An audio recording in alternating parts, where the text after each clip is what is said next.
नमस्कार साथियों, कैसे हो आप। मैं डॉक्टर विकास शर्मा, सहायक आचार्य, राजकीय महाविद्यालय बूंदी।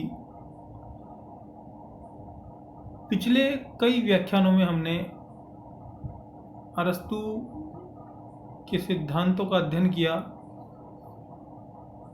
यूनानी दार्शनिक अरस्तू के चिंतन के बाद कई वर्षों तक राजनीतिक विज्ञान की दृष्टि से चिंतन के क्षेत्र में एक शून्यता सी आ जाती है और चिंतन भी उस प्रकार का नहीं होता जिस प्रकार का चिंतन अरस्तू और मैकियावेली के दृष्टिकोण या प्लेटो, सुकरात या सामाजिक समझौतावादी विचारकों के दृष्टिकोण में दिखाई देता है।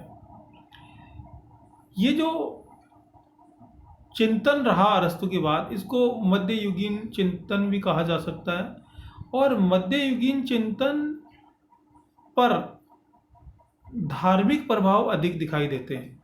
हालांकि इनमें कुछ विचारक ऐसे हैं जिनमें धार्मिकता के साथ साथ राजनीतिकता के पुट भी दिखाई देते हैं, लेकिन इसके बावजूद भी हम यदि देखें, गहराई से देखें, तो इनमें आध्यात्मिकता का, धार्मिकता का दृष्टिकोण अधिक नज़र आता है और उनकी चर्चा हम यहाँ इस व्याख्यान में या अगले कुछ व्याख्यानों में करेंगे। प्रमुख मध्ययुगीन राजनीतिक विचारक।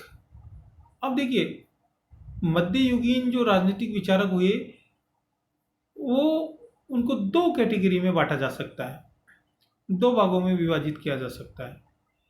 एक वे विचारक जो चर्च के समर्थक थे, एक वे विचारक जो राज्य के समर्थक थे, और इन दोनों के ही अपने अपने तर्क हैं, इन दोनों के ही अपने अपने दृष्टिकोण हैं और इनका हम अलग अलग विस्तृत अध्ययन करने की कोशिश करेंगे अपने सिलेबस के अकॉर्डिंग।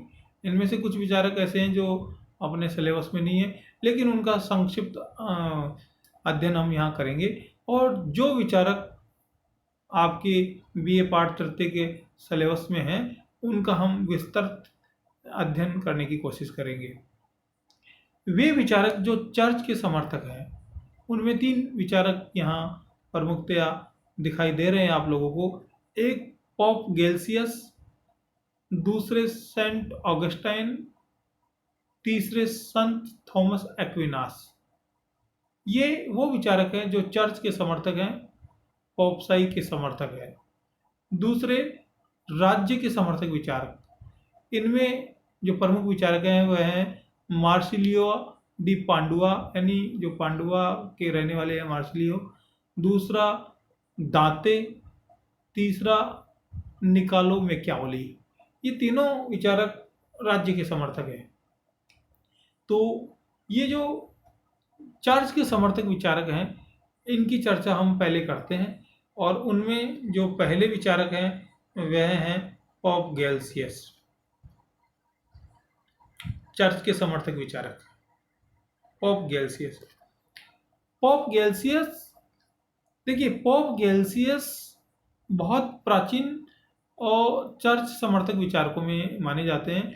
इन्होंने चर्च को आध्यात्मिकता का केंद्र और शासन व्यवस्था का केंद्र माना, और इन्होंने कहा कि चर्च राज्य से ऊपर है, क्योंकि आध्यात्मिकता राज्य से ऊपर होती है तो चर्च राज्य से ऊपर है, यानी राज्य चर्च के अधीन है। पोप गेल्सियस ने दो तलवारों का सिद्धांत प्रस्तुत किया था, और वे कहते हैं कि ईसा मसीह ने यरूशलेम में सेंट पीटर को दो तलवारें भेंट की थी। ईसा मसीह ने, जो यरूशलेम ईसाइयों का बहुत पवित्र धार्मिक स्थल माना जाता है, हालांकि यरूशलेम में दो अन्य धर्म और अपनी धार्मिकता के आधार पर उसको पवित्र स्थान मानते हैं, एक तो यहूदी और दूसरा मुस्लिम। तो ईसा मसीह ने यरूशलेम में सेंट पीटर को दो तलवारें भेंट की थी। एक तलवार तो ईश्वर का प्रतीक थी तथा दूसरी तलवार राज्य का प्रतीक थी। ये दोनों अलग अलग, एक तो ईश्वर का प्रतीक थी, दूसरी राज्य का प्रतीक थी। क्योंकि चर्च की तलवार में अधिक चमक एवं ईश्वर का अंश अधिक था, इसलिए राज्य को चर्च के अधीन कार्य करना चाहिए। भी आप देखो कि एक तलवार तो ईश्वर का प्रतीक थी, दूसरी तलवार राज्य का प्रतीक थी, और जो ईश्वर का प्रतीक थी उस तलवार में पोप गेल्सियस कहते हैं कि अधिक चमक थी, उसमें ईश्वरीय तत्व अधिक था, और ईश्वरीय तत्व अधिक होने के कारण वह कहते हैं कि राज्य को चर्च के अधीन कार्य करना चाहिए।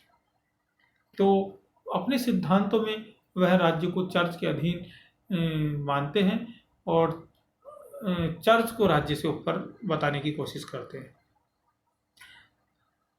आप इसके बाद में जो अगले विचारक है सेंट ऑगस्टाइन, ये थोड़े बड़े विचारक है, इनको हम अलग व्याख्यान में आगे अध्ययन करेंगे। अभी आप लोगों ने सेंट गेल्सियस के बारे में जो 2 तलवारों का सिद्धांत है वो पढ़ा और देखा। ये कई बार पूछा भी जाता है कि 2 तलवारों का सिद्धांत किसने दिया, तो यह आप लोगों को ध्यान रखना है। बहुत धन्यवाद आप सभी को।